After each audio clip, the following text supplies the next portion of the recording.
올해가 사상 최대라면 향후 2년간 절대 이거보다 감익할 수 없다.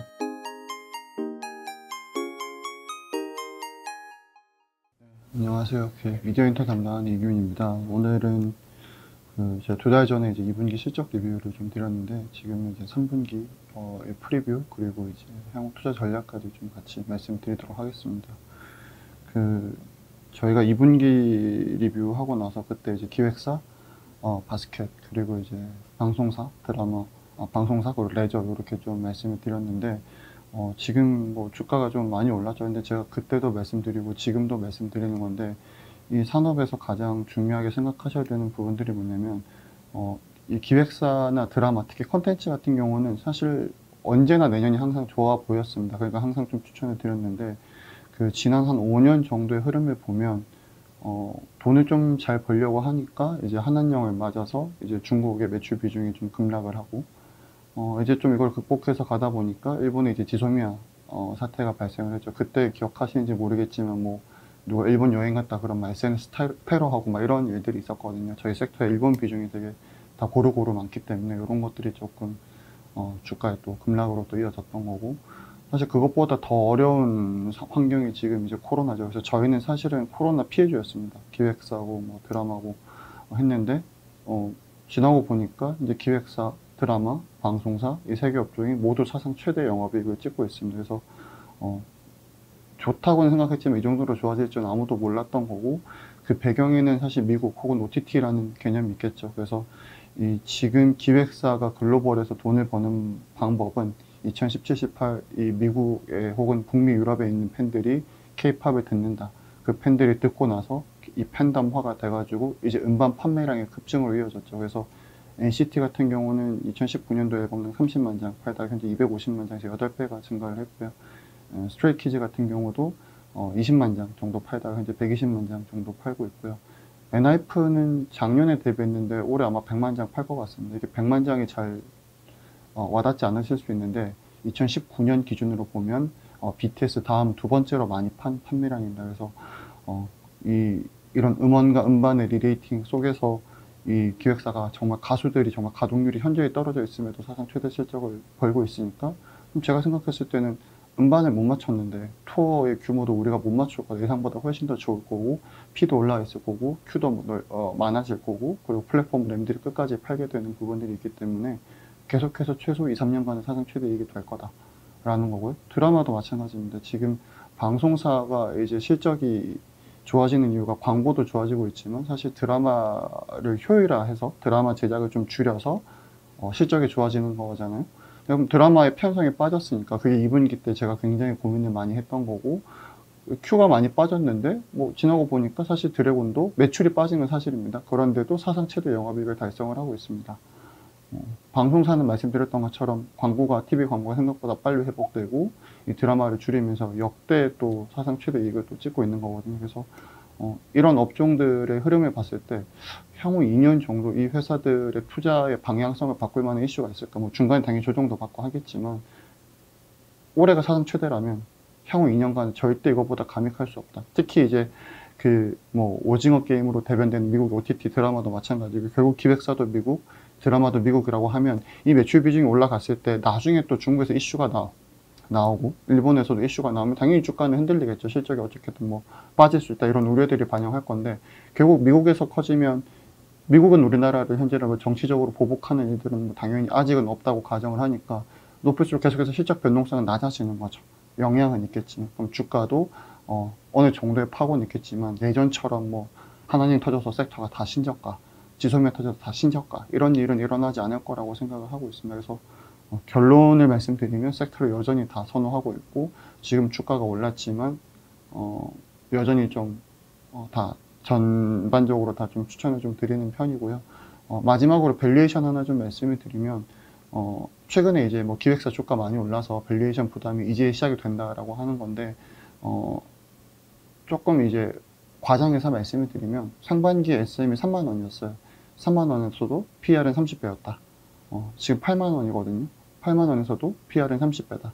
그러니까 사실은 섹터가 리레이팅 된 건 없습니다. 아까 사상 최대 영업이익을 찍으면서 그냥 실적으로 주가가 밀고 올라간 거기 때문에 그렇게 비싸다는 그런 생각들은 사실 상반기에도 같은 밸류에이션이었다는 걸 좀 알아주시면 좀 좋겠습니다. 그래서 여전히 이제 좀 섹터를 긍정적으로 바라보고 있고요. 3분기도 상반기에 이제 기획사랑 방송사의 실적이 상당히 좋았거든요. 서프라이즈 나왔는데 3분기도 똑같습니다. 그래서 JYP, SBS, E&M 정도의 실적 서프라이즈를 좀 전망을 하고 있고요. 오늘은 이제 중국 이슈부터 먼저 점검을 드리면, 네, 중국은 다시 한번 말씀드리지만 오역된 부분들이 있다. 1인당 1앨범 구매 제한이 아니고 QQ뮤직의 1계정당 1디지털 앨범 구매 제한입니다. 그래서 그쪽에서도 이 중국은 짝퉁이 많기 때문에 실물 시장이 엄청 작아요. 실물 시장이 엄청 작기 때문에 QQ뮤직에서 이 음원을 구매해서 막 이렇게 그 스밍하듯이 올리는 게 있거든요. 그래서 그거를 막 여러 개 사서 순위로 올리는 건데, 이런 것들을 금지한 겁니다. 그러니까 한국에는 뭐 특별한 영향은 없었다. 그래서 이 규제가 아니지만 규제 이후에 나온 얘기들을 보면 리사, 엔하이픈, 빠졌지만 NCT, 세븐틴, 에스파 모두 사상 최대입니다. 이 보시면 아시겠지만 리사 중국 비중이 높죠. NCT는 웨이브이라는 그룹이 있고 이 세븐틴에서도 중국인 멤버가 2분이 계십니다. 에스파도 1분이 계시거든요. 그래서 지금 엔하이픈은 이게 선주문 기준인데 현재 80만 장 넘었습니다.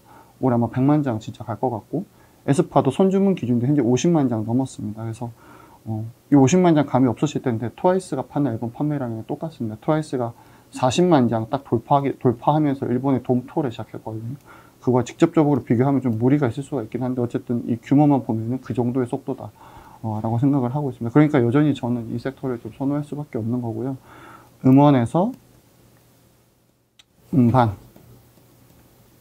2017-18에 음원의 리레이팅이 있었고, 이 음반은 이걸 기반으로 넘어온 팬덤이 소비를 하기 시작하면서 음반의 리레이팅이 오래 있었고,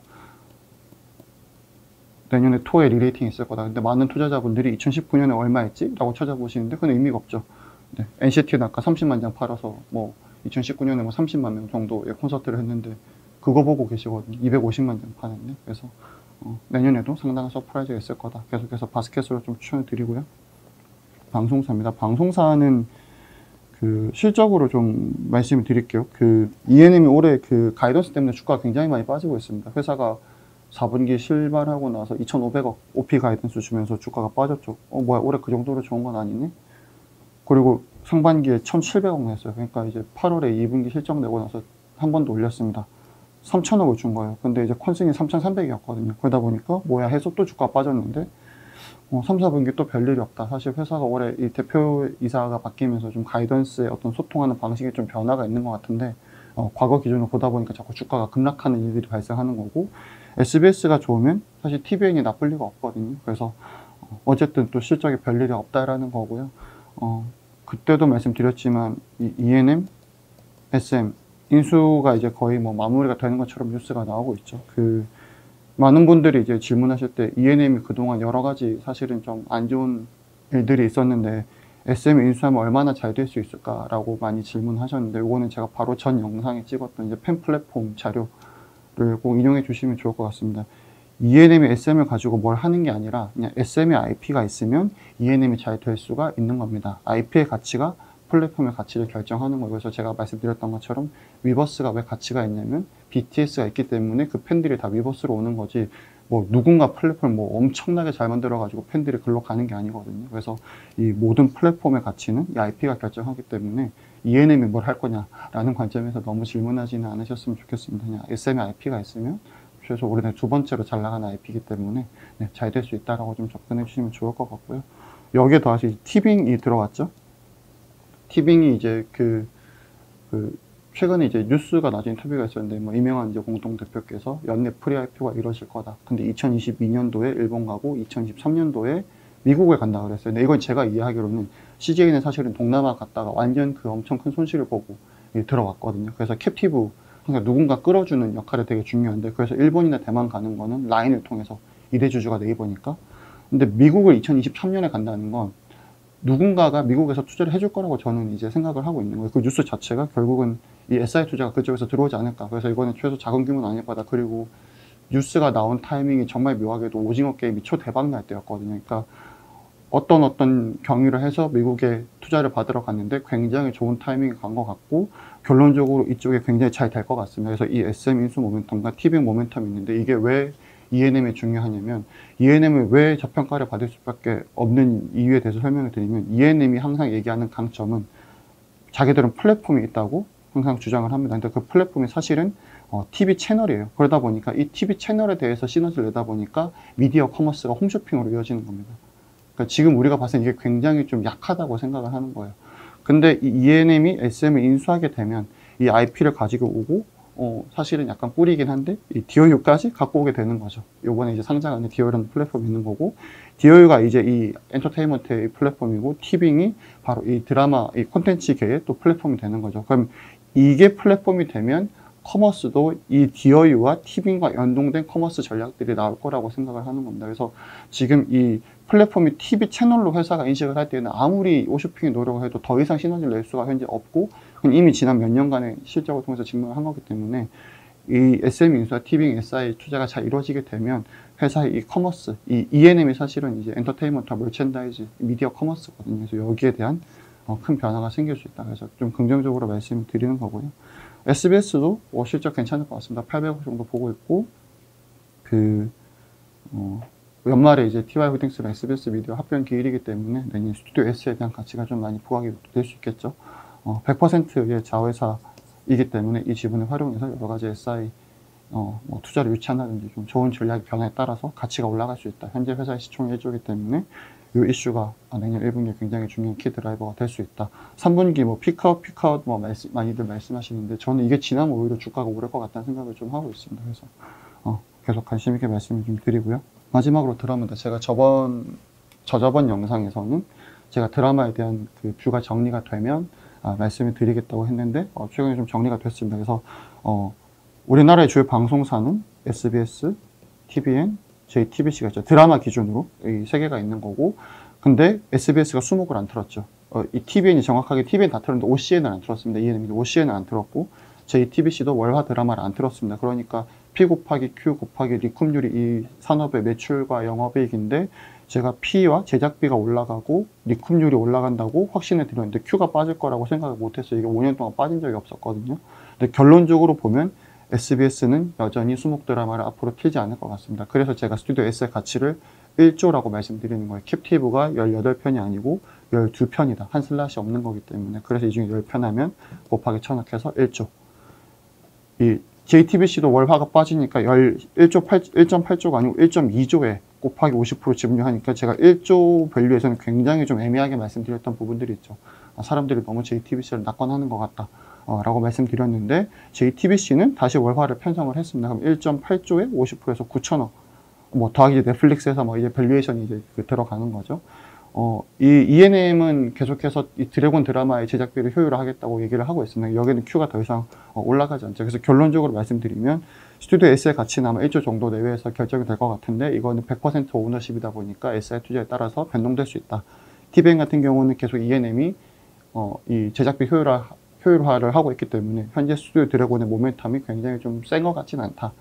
JTBC는 결국 이 월화 드라마 편성이 유일하게 재개가 됐기 때문에 생각하는 것보다는 가치가 좀 많이 올라갔다. 방송 부문 1.2조, 메가박스 3천억 정도 느낌으로 해서 1.5조를 보시는 것 같고 좀 이제 재밌는 포인트는 SBS랑 TVN은 위에도 말씀드렸다시피 미디어에서 1년에 이제 1,500억 정도 영업이익 버는 체력으로 올라왔는데 JTBC는 아직 그게 안 돼요. 근데 아시겠지만 여기 이제 일가들, 2세들의 지분들이 다 JTBC 스튜디오에 들어가 있습니다. 그러니까 JTBC가 돈을 못 벌어도 드라마를 밀어야 될 여러 가지 좀 니즈들이 있기 때문에 그래서 아마 편성이 좀 재개된 게 아닐까라고 보고 있습니다. 그래서 산업이 똑같이 좋죠. 제작비가 올라가고 리쿰률도 올라가고 디즈니 플러스가 11월 10일 오는데 그 전주에 FTV까지 갑자기 들어오게 됐거든요. 그래서 바이어스 마켓에서 셀러스 마켓으로 변한 여전히 그 업은 좋은데 Q라는 관점에서 보면은 드래곤이 단기적으로는 좀 약한 것 같다. 근데 제이콘과 SBS 혹은 중소형 제작사를 여전히 좀 선호하고 있습니다.